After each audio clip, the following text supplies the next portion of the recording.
You're watching The Language of Business with Greg Stoller. What does a house have to do with serving the veterans of New Hampshire? We're here to find out with Robert Chambers, the chairman and co-founder of Project VetCare. Robert, welcome to The Language of Business. Hi, Greg. How are you doing? Very nice to be here with you. Before you started Project VetCare, what absences did you notice for veteran services?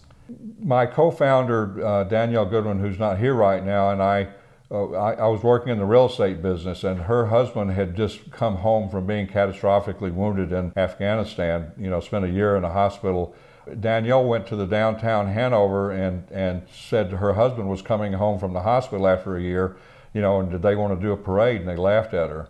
And there really was not a very good attitude about the Army or about the service at all here. And so Danielle and I decided to try to form a nonprofit organization to help change that attitude. We decided to sponsor a potluck, and we invited all the veterans in Hanover and had 70 people show up. They'd never met each other. And out of that, we found out that there were many people that thought they deserved benefits and had kind of been rejected by the VA. They're not really very welcoming in dealing with benefit applications. They will help you with them, but you got to go and tell them exactly what you do, versus we really get personal and go into people's homes to do this. What other services does Project VetCare provide? Well, we have helped a number of homeless people and taking people out of tents and taking them in and paying their first month in deposit and helping them get jobs or helping them get VA benefits that they deserve, but you can't apply for benefits if you don't have an address living in a tent. 3 years into your mission, how big are you and how many people do you serve? We've helped 20 homeless veterans, about 150 a year in our food bank. We have about 60 in emergency grants.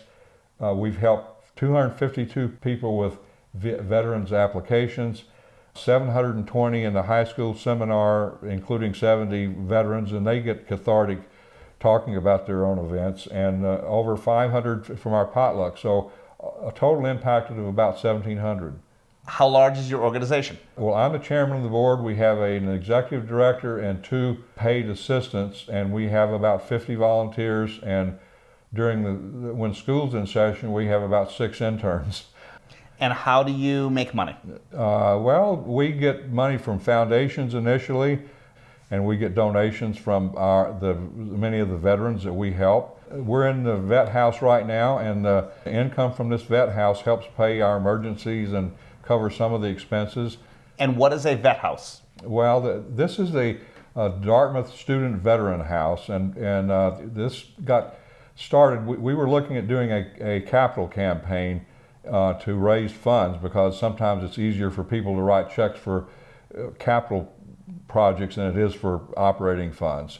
And so I went to a major foundation and asked them if they would contribute to a house that we had selected in Lebanon, New Hampshire. They asked me the question, why is this house in Lebanon if you want it for Dartmouth student veterans? And I said, well, houses in Lebanon cost $200,000 and houses in Hanover cost $500,000. And this foundation said, well, look, if you can find the right house in Hanover, maybe we'll give you some more money.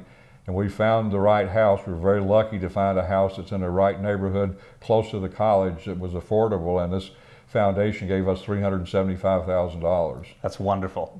How does a Dartmouth student get to live here? If you come out with a GI benefit, you don't have to pay anything else to come to Dartmouth College. They're given a housing allowance, and we're actually less expensive than staying in the dormitory, and some of the guys are, many of them like to stay in dorms, but many of them like to be able to live in their own environment. What is your ultimate vision for this vet house? We want to have the income from this sustain the organization long term. We have applied for the town to be able to expand from 3 people in here to 6, which would double our income. What do you see as the next 3 to 5 years for Project VetCare?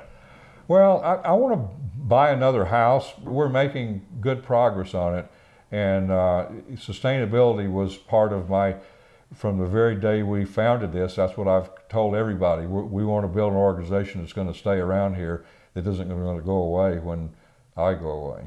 Robert, thank you very much, and especially for your service. Thank you very much. I appreciate it. Robert Chambers, the chairman and co-founder of Project VetCare here in Hanover, New Hampshire. How can a family find comfort in the worst of times? With the help of the Courageous Parents Network, when the language of business continues.